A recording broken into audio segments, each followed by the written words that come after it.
This is the Guild Wars 2 Icebrood Saga Champions Chapter 2 trailer that was released this week. We have the full release of the new episode coming out next Tuesday. This is my first time seeing it, so I'm really excited to watch it with everybody. And I know one little spoiler. I've seen one little thing that confirms some of the suspicions I've been yelling about. And I'm really excited to see if it is what I think it is. But we will go over the trailer, we'll watch it in one go here, and then we'll talk about it a little bit afterwards. So, here we go. You face the least of what Primordius will bring. The death and destruction will make mortal wars seem as dreams. Oh, that's not particularly good. That sounds not optimal. That through you the world might be preserved. Still not convinced that Jormag is as helpful as they seem. Surprising no one. So we're gonna get some more dragon response missions. Okay. I like the concept of the ones that we got. I hope with some new ones, maybe we see some additional features and rewards put in. More allied factions, that's fun too. See, that's a dwarf! It's totally a dwarf! 100%! 100%! I have been saying they're gonna bring them back. I just... Fighting on two fronts after all. Are we? Or are we just... And we get to see some more from my beautiful Nords. Champions Chapter 2 Power. Okay, so we didn't get much. It's coming out January 19th, 2021. Future holds a growing threat. New rewards. There's some rewards. That's what I was just about to say, that we didn't get to see these. And more Tengu.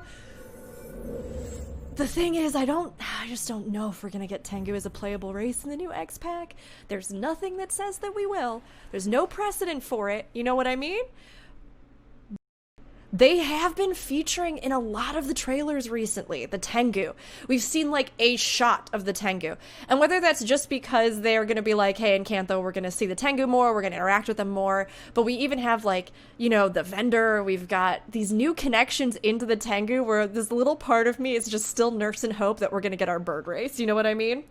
But let's go through really quick and we'll be talking with chat as we go just a little.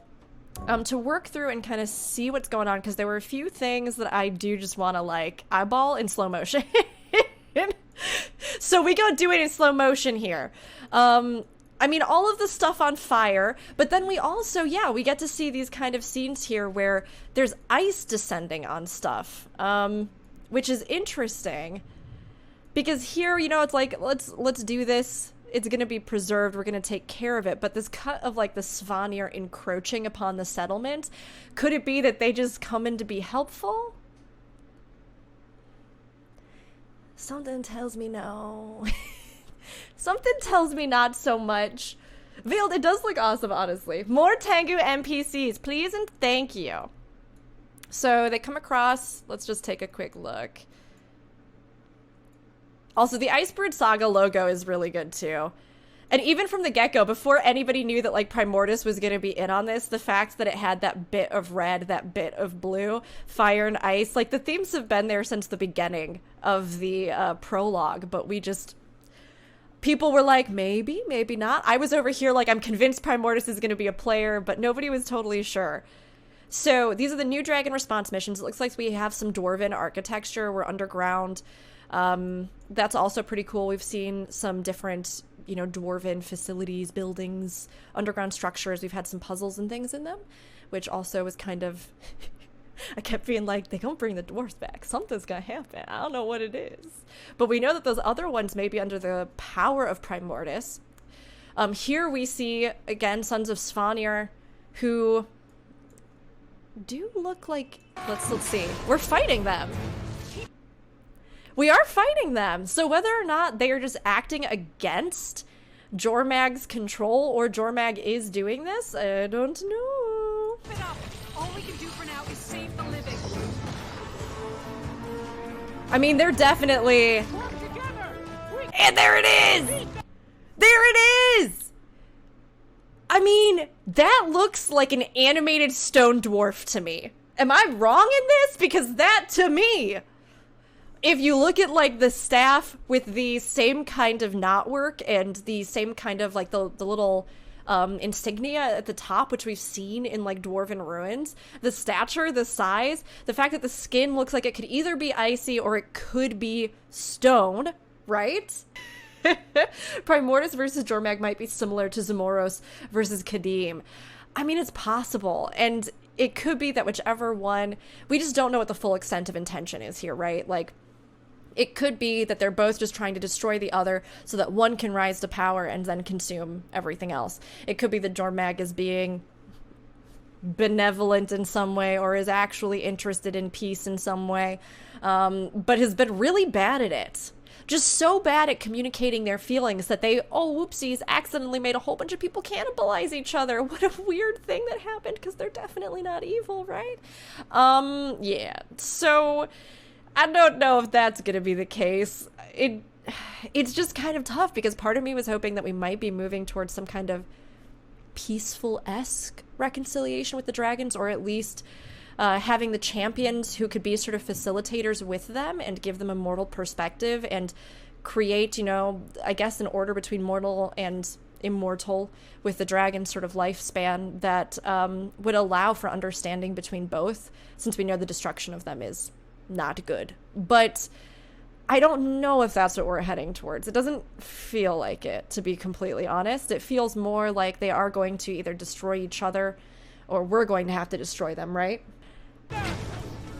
So, upgrades and faction rewards.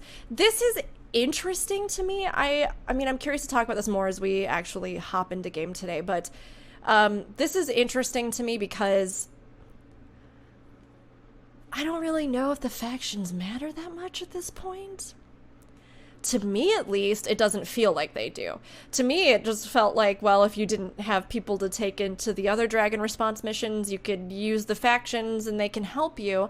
And I like, from kind of I guess you could say a more RP standpoint, the idea here of building up relations with the different factions that we've encountered, that we have helped, that we have aided, or sometimes even helped form, right, within the world. We've seen a bunch of them, the Crystal Bloom, all the different Char factions we've been working with, the different Norn groups. Like, there's so many different groups that we've allied ourselves with, even going back to our initial choice, you know, where you ended up, Priory for life. But it's nice to see them kind of integrated into the story. I just don't necessarily know, like, if we're getting new rewards for them specifically, that might be a sort of an incentive to continue upgrading them and leveling them and doing stuff with them.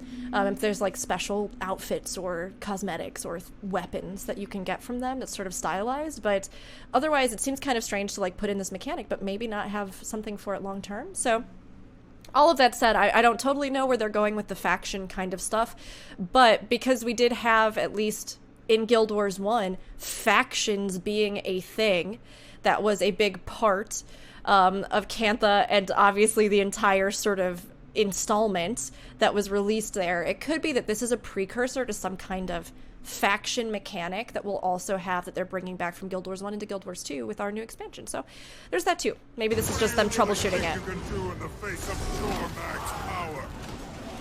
I mean, you beautiful girl, I will see you always. She's just number one. So let's go ahead and we'll just push ahead a little bit further in the trailer. I want to see. Moving past this, we get some new rewards. So what do we have? January 19th is when it comes out. I just want to take a look at these really quick. Again, there's our beautiful Tengu. There's our beautiful friend. Definitely looks like Svanir that we're fighting. So again, there's that. Whether or not Jormag has taken a malicious turn or they... I mean, they look really icy. So it seems as though they would be under her control. So... or under their control, excuse me. New rewards in this sort of weapon. Upgraded weapon? Maybe upgraded armor? You just get fun script that can be your friends forever. Allies bolstering your ranks. I'm curious about what exactly that means too. Like how that is supposed to also play in. We see here Tengu and Skrit in particular, but is that something that's going to play into the Dragon Response missions? Is something that's going to play into like the larger stuff going into the next expansion? I'm not totally sure. Is that going to affect your own mastery, things like that? I have no idea, but again, it seems interesting that they're kind of bulking up this idea of like leveling up your allies or upgrading your allied factions and your sort of relationships with them. So I'm just gonna stare at this bird for a little while. But yeah, it's coming out for anybody who might not know. Our second chapter is coming out again next Tuesday, which I believe is January 19th, 2021. There'll be some new content, new Dragon Response missions. We obviously, it seems like, have some dwarves. We've seen some things with fighting the Sons of Svanir. We've seen some interesting little tidbits with this one, so I have a feeling that it's going to be a little bit more dramatic, a little bit more action-packed than the first chapter, and I hope so, and can't wait to see what the rewards are. So that's kind of my initial impressions of this trailer, and we'll see what we actually get when we play it live on Tuesday on Twitch. So can't wait, everybody.